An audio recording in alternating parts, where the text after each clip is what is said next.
patología de epilepsia. Y el tratamiento farmacológico pues se fundamenta en principios farmacológicos que engloban mecanismos de acción, ¿no? Y farmacocinética de los fármacos antiepilépticos y las interacciones entre ellos, ¿no? Constituyen, ¿no?, la base teórica de la elección de los fármacos antiepilépticos adecuados, ya según pues el tipo de las crisis epilépticas, los síndromes epilépticos, las características demográficas y comorbilidad. No puedo tratar todas las epilepsias con el mismo fármaco antiepiléptico. Es algo erróneo, ¿no? Muchas veces, ¿no? Muchas escuelas a lo largo del tiempo han manejado las epilepsias todas con los mismos fármacos antiepilépticos. Ya en los últimos años se ha definido, se ha determinado, ¿no?, que los fármacos hay fármacos antiepilépticos que son, ¿no?, de elección para determinados tipos de crisis, por ejemplo, ¿no? Y que existen algunos fármacos antiepilépticos que empeoran o exacerban algunos tipos de crisis, ¿ya? Por ejemplo, un ejemplo de eso es la carbamazepina, por ejemplo, que empeora las crisis de ausencia que ocurren en las epilepsias de ausencia, por ejemplo, ¿no? La misma fenitoína, que puede exacerbar también algunos tipos de crisis en algunas epilepsias progresivas, en algunas epilepsias mioclónicas progresivas, por ejemplo, ¿no? Es importante conocer las propiedades farmacológicas de los antiepilépticos para poder entender no solo los mecanismos por los cuales estos medicamentos son eficaces, sino también por lo cual producen falta de respuesta, ¿no?, y las reacciones adversas en un paciente individual que toma un medicamento específico. Entonces es importante recordar que la epileptogénesis tiene 3 elementos en común, ¿no? El primero de ellos es la capacidad, la propiedad de este grupo de neuronas anómalas de producir cambios paroxísticos de despolarización, ¿ya?, en los cuales interviene el sodio, los canales de sodio y los neurotransmisores excitatorios, como el glutamato. En segundo lugar, lo que ocurre es una disminución del tono inhibidor GABAérgico, ¿no? El GABA es el principal neurotransmisor inhibitorio, ¿no? Entonces, al haber una disminución del tono inhibidor, lo que ocurre pues es una desinhibición, y eso contribuye, ¿no?, a la perpetuación de la crisis, de la actividad excitatoria. Y en tercer lugar, el incremento del tono excitador, ¿no?, glutamatérgico. Inicialmente, en la descarga paroxística lo que ocurre es una despolarización. Intervienen allí los canales de sodio, voltaje dependientes, y los receptores del glutamato, ¿no?, el receptor NMDA, ¿no?, ya que tiene que ver con la despolarización lenta, y los receptores del AMPA y cainato con la despolarización rápida. Entonces, la descarga se va a sincronizar si sigue su evolución, si nadie lo para, si no hay un fármaco que pare eso.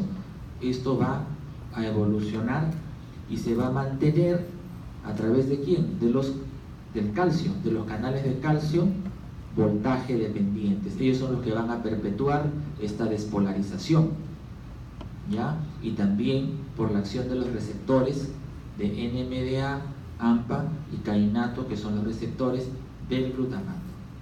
Entonces, si nadie para esto, la descarga se propaga, se amplifica y ocasiona la crisis epiléptica, ¿no? O a veces se puede detener también, ¿no?, y no tener repercusión clínica por la intervención de los canales de potasio, ¿no?, dependientes de voltaje, y los receptores GABA, ¿ya?, que son los receptores inhibitorios, GABA A y GABA B. Todo este recorrido que les he mencionado es básicamente para ver en qué se ha basado, ¿no?, la creación, la génesis de los fármacos antiepilépticos, ¿no?, dónde es que van a atacar, cuáles van a ser sus dianas. Entonces acá vemos, por ejemplo, lo que les había mencionado, el cambio paroxístico de despolarización, ¿no? Acá tenemos, ¿no? Este es lo que ocurre en la crisis, ¿no? La despolarización repetitiva con apertura de los canales de sodio, los canales de calcio son los que van a mantener, ¿no? Conjuntamente con los receptores NMDA del glutamato, ¿no? Y acá tenemos, ¿no? La apertura de los canales de potasio, que es lo que va a inhibir, digamos, o evitar que parar, ¿no? Este cambio paroxístico de despolarización, ¿no? Conjuntamente con los receptores de GABA. Entonces, inicialmente, lo que va a ocurrir en la descarga epiléptica es una acción, ¿no? Del sodio y el calcio, ¿no? Y cuando pasa ya el mecanismo que frena la crisis es mediado por el GABA y por el potasio, ¿no? Los canales de cloro, obviamente, que son los canales que son mediados por el GABA. Entonces, estos son los mecanismos, basado en eso que les he mencionado, los mecanismos de los principales fármacos. Hay algunos que inhiben o bloquean los canales de sodio, que se presentan en la primera fase. Hay otros que inhiben o bloquean los canales de calcio, que es en la segunda fase. Hay otros que inhiben los receptores de glutamato, NMDA, AMPA y kainato. Hay otros que potencian los canales de potasio, que son los inhibitorios, que intervienen en la hiperpolarización. Hay otros que potencian los receptores GABA, que son inhibitorios, GABA A y GABA B. Y hay otros nuevos que actúan sobre proteínas de la membrana de las vesículas sinápticas, ¿no? La proteína SB2A, que favorece la liberación de los neurotransmisores. Esto se ve en un fármaco último que se llama el levetiracetam, ¿ya? Que es un fármaco de amplio espectro, uno de los últimos fármacos antiepilépticos con los que contamos y nos está ayudando a manejar las epilepsias de difícil control. No tiene casi efectos colaterales. Estos son los fármacos antiepilépticos, ¿no? Que existen hasta el momento, de primera generación, segunda generación y tercera generación, ¿no? El levetiracetam, por ejemplo, está en este grupo, está en el grupo de segunda generación, porque tenemos ya fármacos últimos de la familia del levetiracetam, como el brivaracetam, por ejemplo, que están ya en tercera generación. Pero vayámonos a los clásicos, que son los que con los que contamos en la mayoría de hospitales, que ustedes deben haber escuchado: fenitoína, valproato de sodio, carbamazepina, fenobarbital. Esos son los fármacos de primera línea más conocidos. Segunda línea, la motrigina, ¿no? El topiramato, la oxcarbazepina, por ejemplo, ¿no? El levetiracetam, la gabapentina, pero que son fármacos que no, ya la gabapentina se utiliza más para dolor neuropático en pacientes que tienen neuropatías dolorosas, ¿no? Porque hay fármacos antiepilépticos que tienen otros usos también, no solamente como antiepilépticos. Ya acá están los principales mecanismos. Esto va a quedar para ustedes, ya está en el drive, pero se lo estoy dejando igual. Les estoy dejando los videos también para que los vean y ya los puedan escuchar con audio.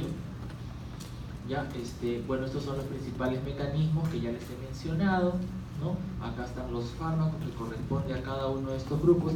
Hay fármacos que, digamos, tienen más de un mecanismo de acción, ¿no? Por ejemplo, el topiramato, ¿no? Inhibe lo que es el glutamato y tiene otros mecanismos de acción también, ¿no? Miren ustedes acá, por ejemplo, los antagonistas del receptor de la NMDA, que disminuye la neurotransmisión excitatoria lenta, como les había dicho, y los antagonistas del receptor AMPA y kainato, que disminuye la neurotransmisión excitatoria, ¿no? Rápida, en el caso, por ejemplo, de fenobarbital, topiramato, y acá era el felbamato, pero el felbamato es un fármaco que es muy útil para el síndrome de Lennox-Gastaut, pero que nosotros no contamos acá en el Perú porque produce aplasia medular y se dejó en los años 90 de utilizar. Hay algunos países que con mucho cuidado lo utilizan, pero realmente es un riesgo. Y bueno, acá tenemos bloqueadores de canales de sodio, de canales de calcio, ¿no? Acá están los fármacos también y la forma como actúan. Ya eso lo pueden revisar, ¿no?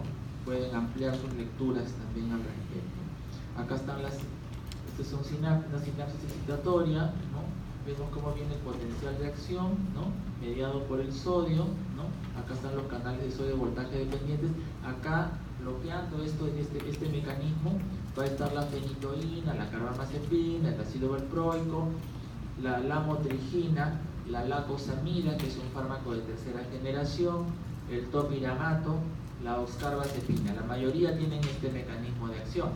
Miren ustedes el levetiracetam actuando en esta proteína de membrana, ¿ya? De las vesículas, ¿no? La proteína SB2A, ¿no? La gabapentina, la pregabalina, ¿no? Actúan en los canales de calcio de tipo L, ¿ya? Acá tenemos, por ejemplo, el topiramato, que es un fármaco excelente, que es un fármaco que tiene muchos mecanismos de acción, actúa acá en los canales, ¿no? en los receptores AMPA y cainato, ¿no? Inhibiendo el glutamato, ¿no? Y aquí, digamos, esta es la bomba de flujo, ¿no? Que vemos.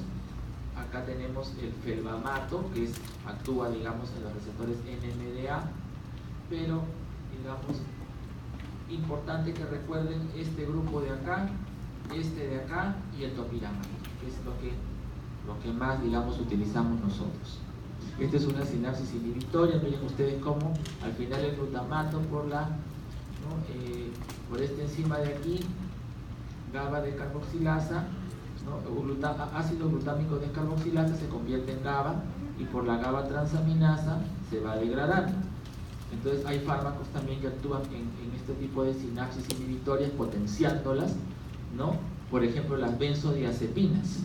Las benzodiazepinas son GABAérgicas por excelencia. Los barbitúricos son GABAérgicos por excelencia. El felbamato, el topiramato también lo son, ¿no?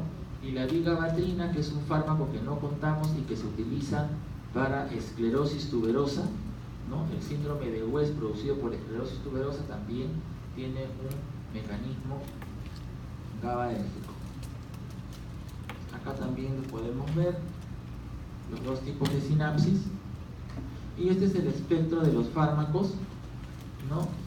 Que tenemos, ¿no? Por ejemplo, y digamos con el espectro de eficacia, ¿no? Por ejemplo, la etosuximida era el fármaco de elección para la epilepsia de ausencia, crisis de ausencia. No contamos al momento con ese fármaco en el país, es un fármaco muy antiguo, ¿no? Pero es el fármaco de elección para crisis de ausencia, ¿no? Hay otros fármacos, ¿no?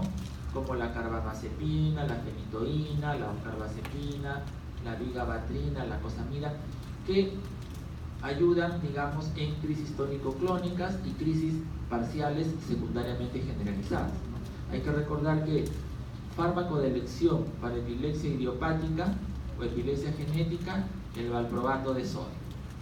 Es un fármaco de amplio espectro, ¿ya? Para esas epilepsias de ausencia, para las epilepsias mioclónicas juveniles, ¿no? Es el fármaco de elección, ¿ya? Por eso es que les comenté antes que la carbamazepina empeoraba las crisis de ausencia, ¿no? Y hemos visto pacientes que tienen crisis de ausencia, ¿no? Y que se les da carbamazepina o que están recibiendo carbamazepina y el paciente viene quejándose que está tomando altas dosis de carbamazepina y no le controla su epilepsia.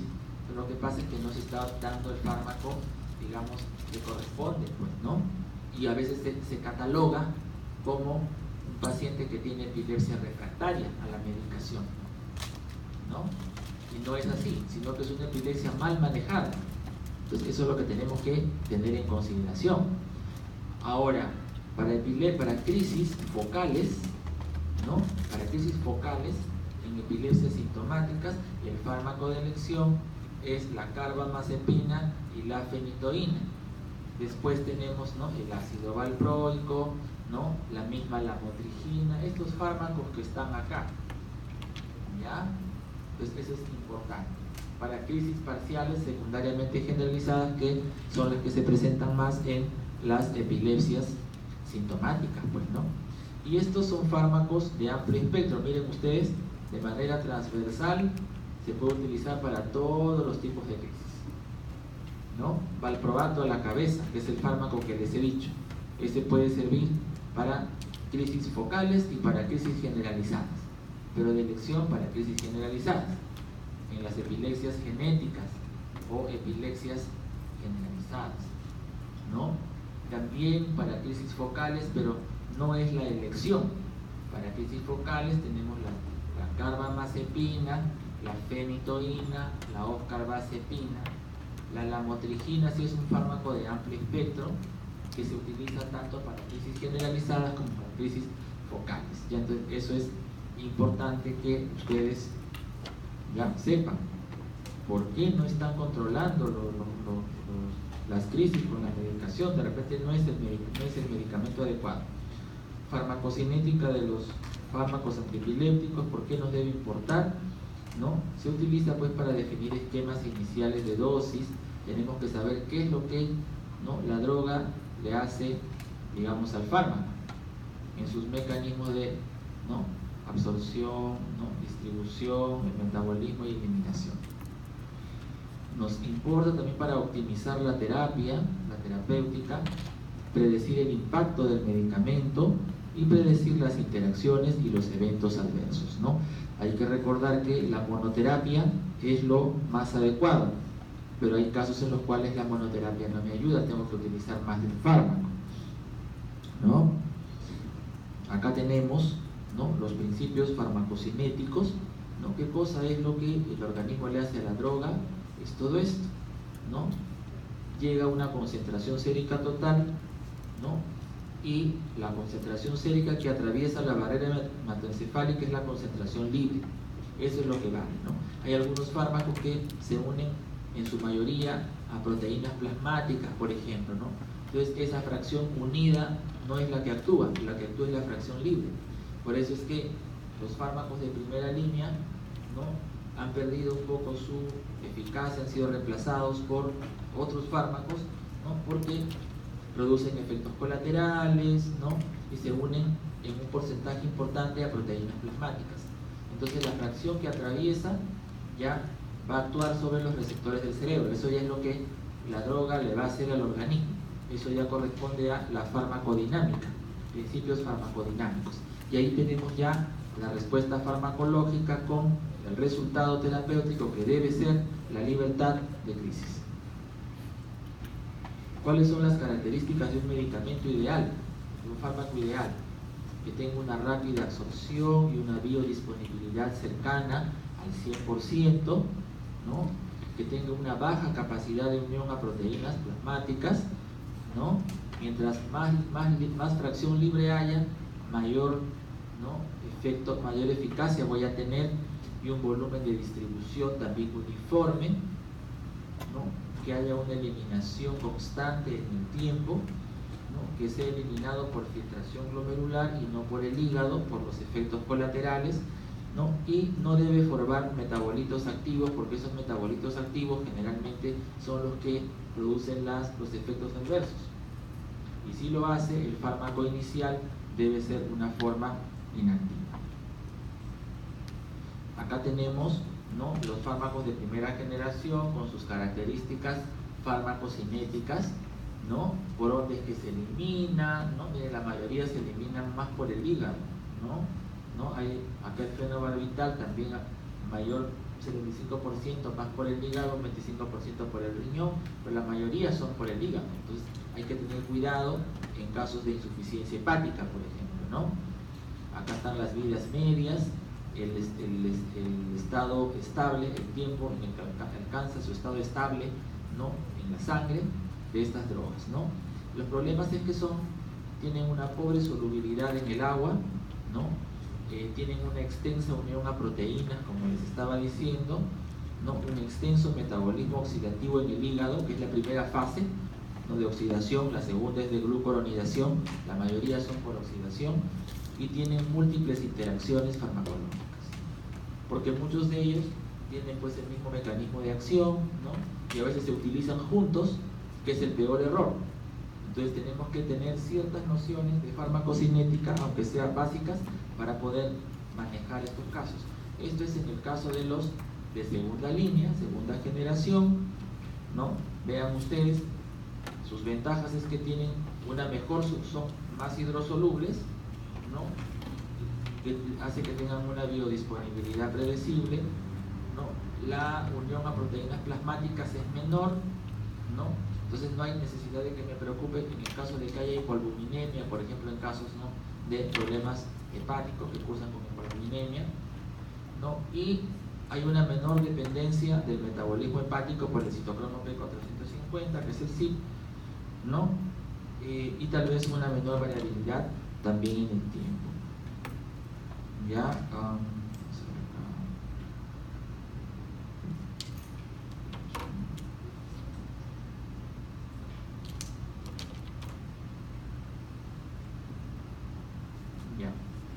hay fármacos que disminuyen la biodisponibilidad, ¿no? Por ejemplo, hay que tener cuidado con las interacciones, ¿no? Hay fármacos que los pacientes vienen utilizando y tenemos que tener mucho cuidado, ¿no? El ciprofloxacino, la isoniazida, por ejemplo. El ciprofloxacino baja el umbral convulsivo, ¿ya? Porque disminuye, digamos, la biodisponibilidad de estos fármacos, ¿no? Las quinolonas, sobre todo, ¿no? El atenolol, el ketoconazol, la isoniazida que utilizamos para la tuberculosis, ¿no? Hay que tener cuidado cuando damos antiepilépticos de primera línea en pacientes que tienen tuberculosis que están recibiendo tratamiento, que son muchísimos. Los antiácidos que los utilizamos como a pasto todos los días pueden disminuir también la velocidad o el grado de absorción. Es necesario separar la administración de estos antiácidos y los fármacos por lo menos 2 horas, ¿ya? Para evitar esta interacción.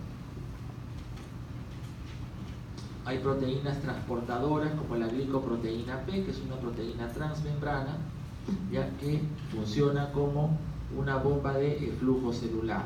Entonces, hay tejidos en los cuales hay un mayor número de esta glicoproteína, y esta glicoproteína lo que hace es unirse a la droga. El fármaco antiepiléptico se une a ella y lo saca del tejido. Este es uno de los mecanismos por los cuales se explica la farmacoresistencia, ¿ya? Se encuentran distribuidas por todo el cuerpo, ¿no? En el intestino, el hígado y el riñón, en la barrera hematoencefálica, ¿no? Entonces, es importante considerarla porque, digamos, es el motivo por el cual a veces no hay respuesta, ¿no?, a los fármacos antiepilépticos, ¿ya? Muy cercano, ¿no?, a la fracción del citocromo P450 3 a 4, ¿no?, con significativa sobreposición del sustrato muchas veces, ¿no? Y a veces puede actuar sinérgicamente limitando la biodisponibilidad. Interacciones a nivel del metabolismo, estas son las isoenzimas del citocromo P450, ¿no?, de la parte oxidativa, ¿no? Y este es, digamos, ya lo que produce la glucoronidación, ¿no? Hay que recordar que todos estos mecanismos, todos estos fármacos son inductores enzimáticos, ya, a diferencia del ácido valproico, que es inhibidor enzimático. Acá tenemos también los grupos de inductores, ¿no? Los inhibidores, miren acá el ácido valproico y el felbamato fundamentalmente, ¿no? Y acá, bueno, este es el metabolismo hepático, cómo se ejecuta y cuáles son las enzimas que lo median realmente, ¿no? Estos son una lista de las interacciones que existen entre los fármacos antiepilépticos y otros fármacos, ¿no? Por ejemplo, acá tenemos los inductores enzimáticos, acá tenemos los inhibidores, que es fundamentalmente el ácido valproico, y cuál es la acción que estos ejecutan sobre otros fármacos, que es importante, ¿no? Vemos muchas veces en personas mayores que vienen tomando una serie de medicamentos y a veces nosotros agregamos estos fármacos antiepilépticos, ¿no? Entonces no tomamos en consideración muchas veces estos efectos que es importante conocer. Y acá lo contrario, ¿no? O sea, cuáles son, digamos, los efectos, ¿no?, de estos fármacos. El anterior eran los efectos de los fármacos antiepilépticos sobre los otros fármacos sistémicos para otras patologías. Acá los fármacos que aumentan o disminuyen las concentraciones de los antiepilépticos. Ahí, por ejemplo, los antituberculosos, por ejemplo, miren, rifampicina, la isoniazida, los fármacos que utilizamos, los antibióticos con frecuencia, ¿no? Los antivirales que se utilizan, por ejemplo, para el tratamiento de HIV, ¿no? O antineoplásicos también. Es importante porque muchos cursan con epilepsias estos pacientes, ¿no? Ya, acá también tenemos otros fármacos cardiovasculares, gastrointestinales, los mismos antiácidos, los psicotrópicos, que los utilizamos también a pasto, ¿no? Para el tratamiento de la depresión, de la ansiedad en los pacientes que tienen epilepsia, ¿no? Porque todos los pacientes con epilepsia tienen comorbilidad psiquiátrica que tenemos que manejar. Entonces tenemos que tener mucho cuidado, ¿no? Por ejemplo, miren ahí la sertralina, que es un antidepresivo muy común, ¿no? Miren lo que hace, aumenta la concentración sérica de la fenitoína, de la lamotrigina y del valproato. Entonces hay que tener cuidado porque esto puede llevar a situaciones de intoxicación, de toxicidad. Entonces hay que revisar, ¿ya? Todo esto de aquí son detalles que a veces se nos pasan. La misma fluoxetina, miren lo que hace, ¿no? Los antiácidos, el omeprazol aumenta la fenitoína, la carbamazepina, y nosotros nos damos, ¿no? A ver, claro que las dosis que utilizamos son dosis bajas también, ¿no? Pero hay que considerar esto. En la eliminación, la tasa de metabolismo hepático disminuye con la edad. Es importante considerar porque también es un motivo de, ¿no? De a veces de la génesis de digamos, efectos colaterales, ¿no? Hay disminución del flujo sanguíneo hepático con la edad. La fase 1 se afecta más que la fase 2 a la fase oxidativa, ¿no? Y el mismo metabolismo del citocromo también se reduce en 1% por año después de los 40 años. Entonces, es importante, ¿no? Siempre se empieza con dosis bajas el tratamiento, con dosis bajitas, y se va subiendo poco a poco, lentamente. No, digamos, no se puede empezar con dosis grandes, y peor aún si estamos dando politerapia, porque el potencial de efectos adversos se hace mayor cuando damos 2 fármacos juntos o 3, politerapia. En ancianos con mucha más razón aún. Ahora la función renal, de igual manera que la hepática, también se reduce, ¿no? 1% por año después de los 40 años. Y en ancianos los niveles de creatinina pueden muchas veces no correlacionarse con la función renal. Son principios que tenemos que considerar, ¿no? Ante estos casos. Ahora, ¿en qué momento iniciamos el tratamiento? Como lo hemos dicho, ¿no? ¿En qué momento lo suprimimos? Generalmente se dice que debe pasar, ¿no? El paciente debe estar más o menos unos 2 años. El tratamiento debe recibirse más o menos por 5 años, el tratamiento, ¿no? El tratamiento antiepiléptico, ¿no? Y el paciente debe estar, ¿no? Durante todo ese periodo de tiempo libre de crisis, ¿no? Pero cuando sucede esto, ¿en qué momento yo suprimo el medicamento, ¿no? Entonces, hay algunos factores que tienen que considerarse, y hay que considerar también la posibilidad de recurrencia de crisis. Entonces hay algunos pacientes incluso están dispuestos a dejar la medicación incluso cuando el riesgo de recaída es mayor. Siempre hay que ver riesgo versus beneficio, ¿no?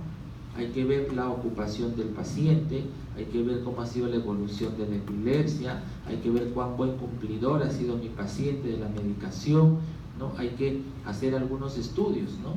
Ver si persiste esa condición en el cerebro que predispone su recurrencia de crisis. Entonces en ese caso yo tengo que valorar qué tan adecuado o qué tan cómodo puede ser para mí, ¿no? Y qué tan adecuado para el paciente quitarle la medicación. Yo tengo que hacerle entender eso al paciente, ¿no? Tratar de negociar con el paciente, ¿no? No le puedo poner tampoco una pistola en el pecho y decirle tiene que seguir tomando la medicación, ¿no? O déjela.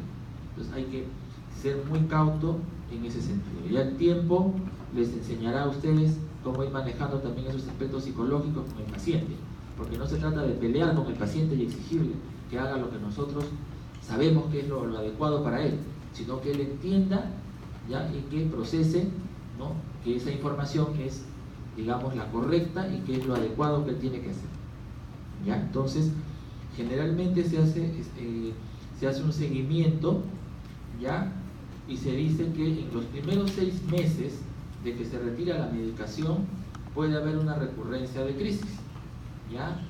Generalmente en los primeros 2 años en los cuales se retiró la medicación existe, digamos, el mayor riesgo de recurrencia, ¿ya? Cuando la crisis empieza en la niñez o en la adolescencia, la recidiva es de un 25 a 40%.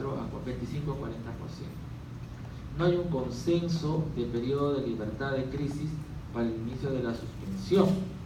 En niños se habla de 1 a 2 años, pero de manera general se habla de libertad de crisis de 2 años, otros, ¿no? O sea, después, digamos, como mínimo, o sea, el tratamiento debe de durar 5 años, pero que por lo menos 2 años debe estar libre de crisis. Hay que ver también el tipo de síndrome epiléptico. Mientras más crisis, mientras más tipos de crisis tenga el paciente, más difícil va a ser liberarse de los fármacos antiepilépticos. Ni siquiera en la cirugía de epilepsia les decimos a los pacientes que dejen la medicación inmediatamente. Deben pasar más o menos 2 años y de acuerdo a la evolución ya yo estudiaré qué tan productivo o qué tan adecuado, qué tan prudente es la palabra, es, digamos, retirar la medicación. Entonces otros estudios consideran entre 3 a 5 años. Para la suspensión de los fármacos yo tengo que considerar 3 situaciones, ¿no? En mujeres que están planificando el embarazo, ¿no? En pacientes que tienen efectos secundarios. Porque hay pacientes que, si ustedes han visto, todos los fármacos le caen mal, hacen reacciones adversas a todos los fármacos, a muchos o a la mayoría de fármacos, ya sea por base genética, por factores psicógenos, qué sé yo, ¿no? Hay que tener mucho cuidado con estos pacientes, ¿no? Hay que ir manejando comorbilidades también, hay que no olvidarnos de eso, es fundamental porque el tratamiento es integral, ¿ya? Entonces los efectos secundarios deben ser persistentemente observados, ¿no? Y también depende del deseo de suspensión del paciente, ¿no? Hacer la suspensión. Ya no se debe suspender bruscamente, no es aconsejable porque podemos precipitar un estatus epiléptico o una recurrencia más temprana de crisis. La epilepsia refractaria, ya algo les he comentado, ¿no? Les dije ya la definición, este fue el artículo que salió haciendo la definición que hoy manejamos, ¿no?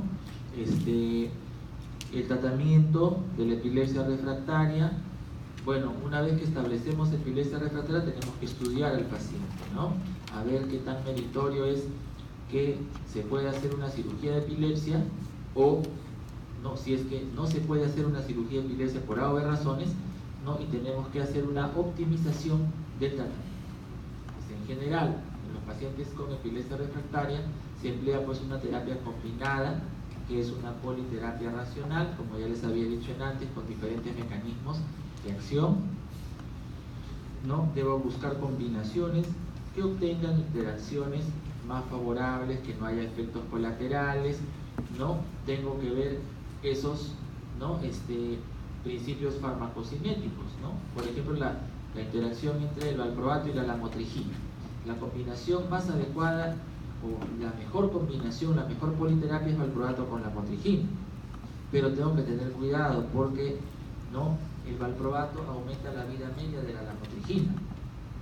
Entonces, si yo voy dando lamotrigina, tengo que ir bajando un poquito la dosis de valproato, ¿no? Los que han rotado conmigo en Santo Toribio, de repente por ahí recuerdan las modificaciones que hacemos con los fármacos antiepilépticos en las visitas, ¿no?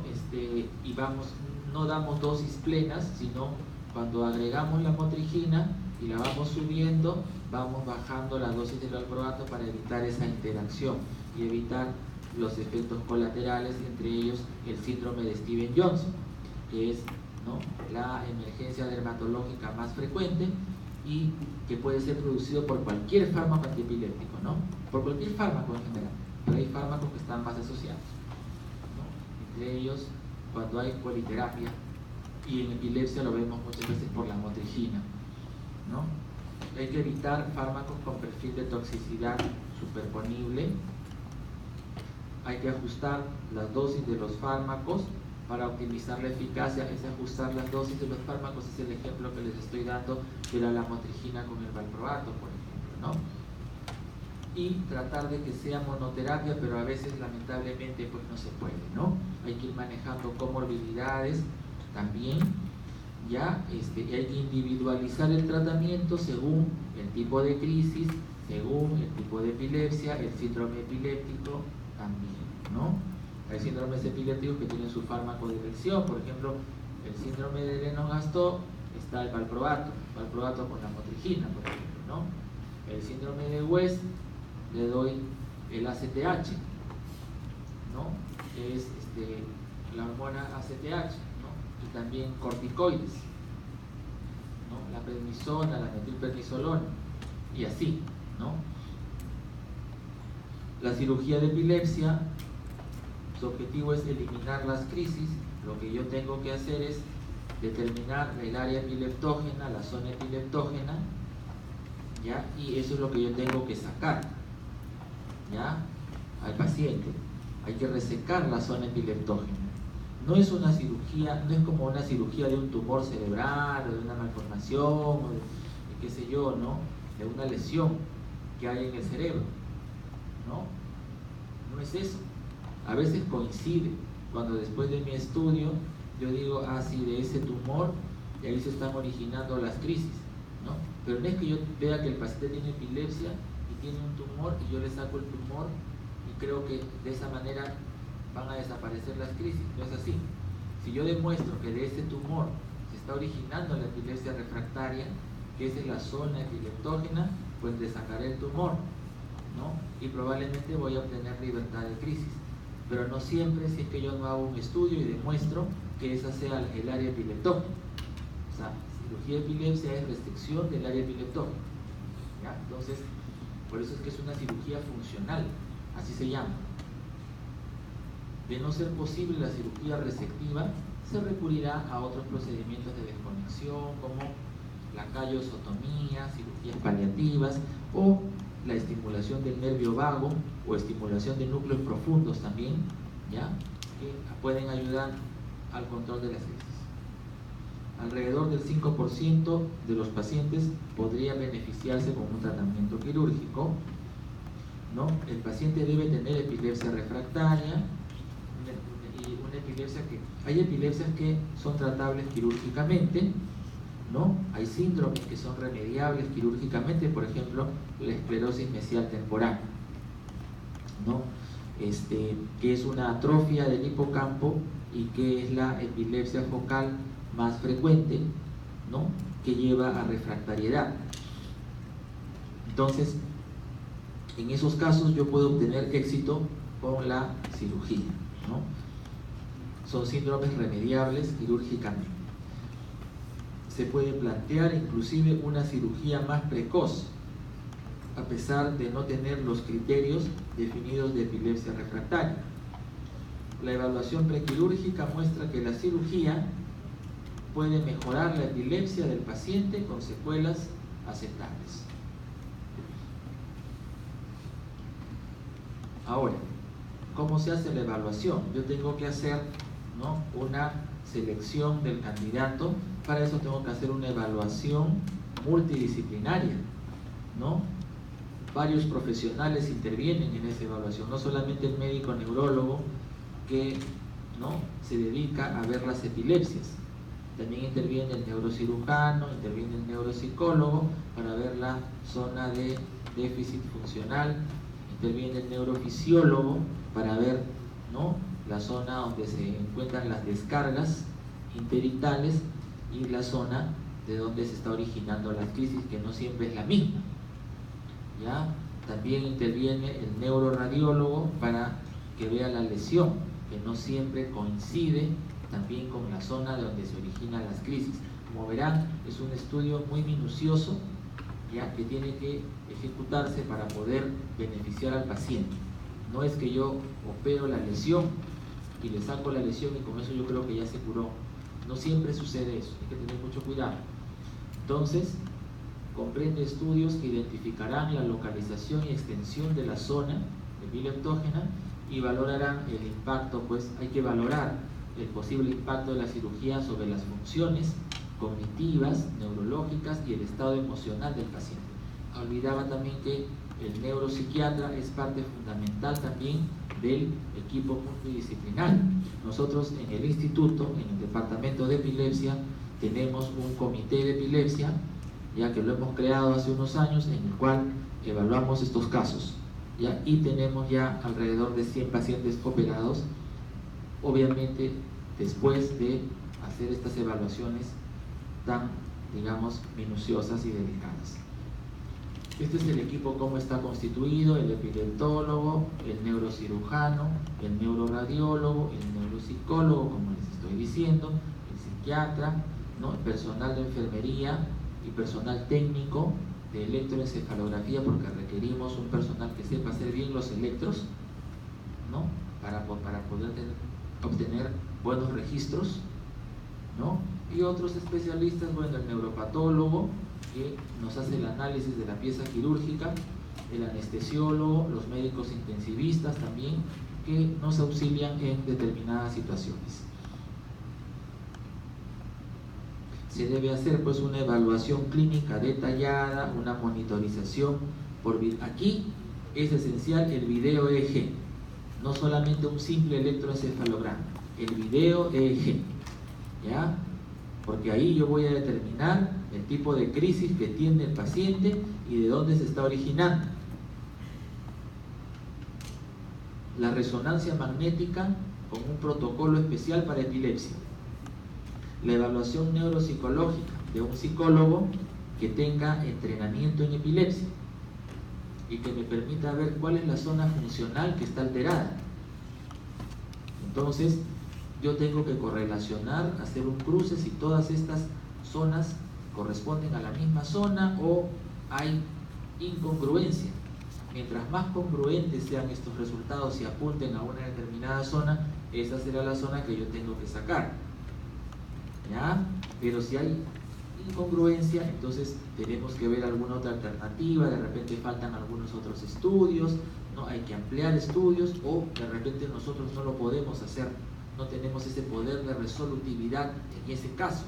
Entonces tenemos que optar por optimizar el tratamiento o esperar, ¿no?, o enviar a algún otro centro más avanzado de la región. La evaluación psiquiátrica también, porque un paciente que tiene una patología psiquiátrica, ¿no?, hay que compensarlo para que entre a la cirugía compensado, porque si no se puede complicar después de la cirugía. Ya, acá no sé, no corresponde. Ya, bueno, este es más o menos lo que ocurre en la unidad de video, ¿no? Tenemos la clínica, la correlación con el electro. Miren ustedes la crisis del lóbulo temporal en la región temporal izquierda, ¿no? Y acá tenemos la esclerosis del hipocampo izquierdo. Entonces, cuando tenemos la crisis que clínicamente se origina del lóbulo temporal izquierdo, tenemos electrográficamente se origina también del lóbulo temporal izquierdo, y tenemos imagenológicamente también una lesión en esa región. Yo ahí puedo estar seguro de que si yo hago mi cirugía en esa zona, voy a obtener un buen resultado.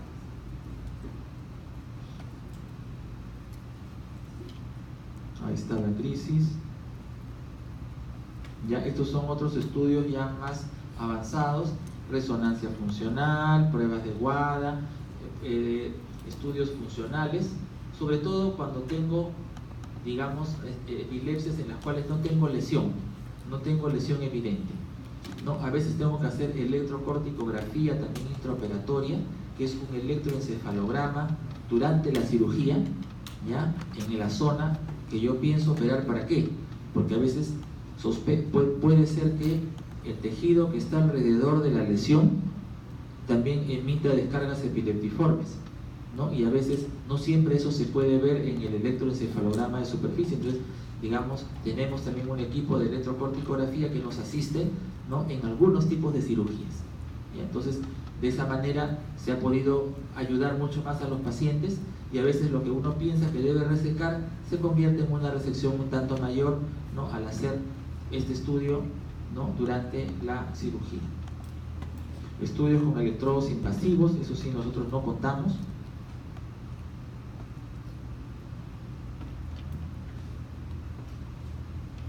Acá tenemos, por ejemplo, igual el mismo caso, una esclerosis hipocampal izquierda. Miren ustedes la crisis temporal, todo lo que es impar en electroencefalografía es izquierdo, la crisis izquierda, ¿ya? Y esta es una tomografía por emisión de fotón único SPECT en el intercrítico, o sea, cuando no tiene crisis, y acá cuando tiene crisis. Miren cuando tiene crisis cómo se pinta, ¿no? Hay un mayor flujo en el lóbulo temporal izquierdo, ¿no? Se llama hiperperfusión o hiperflujo.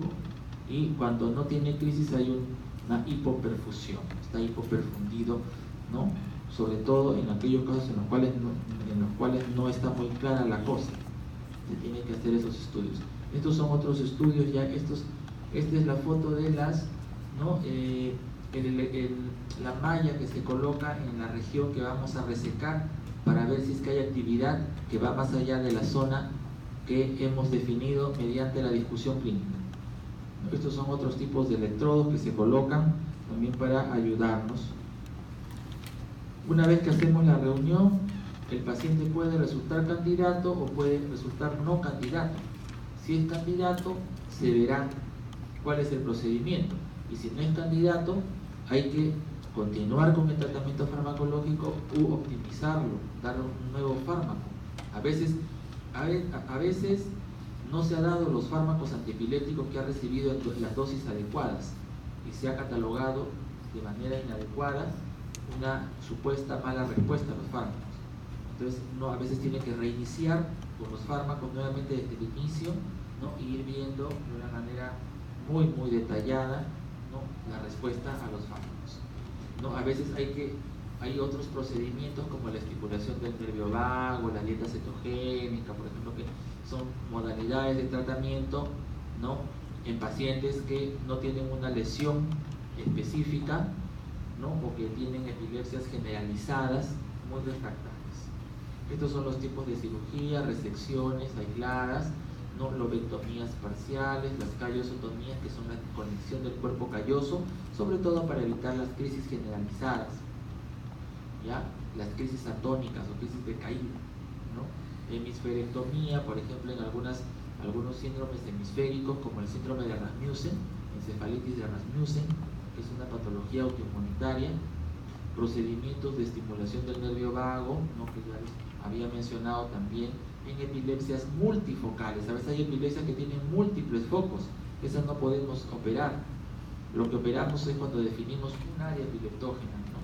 Cuando tienen muchas áreas epileptógenas, todas descargan al mismo tiempo por igual, ¿no?, tenemos que hacer algún tratamiento paliativo. Estas son las fotos de las cirugías, del abordaje que se utiliza, por ejemplo, para hipocampo, ¿no? Esta es la escala de clasificación para ver libertad de crisis, sobre todo en pacientes con epilepsia lóbulo temporal después de la cirugía.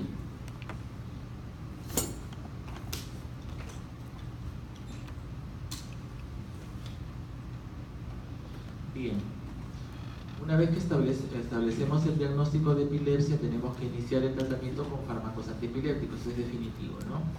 El inicio de la medicación siempre con uno solo, ¿ya? Los principales fármacos los principales factores para seleccionar un fármaco se relacionan con el paciente, con la enfermedad epiléptica y con el fármaco antiepiléptico, ¿no?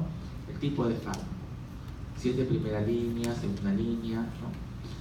Los antiepilépticos con metabolismo hepático, y entre ellos los inductores, son los que más interacciones presentan. Es importante ahí ver los fármacos con los cuales se van a asociar.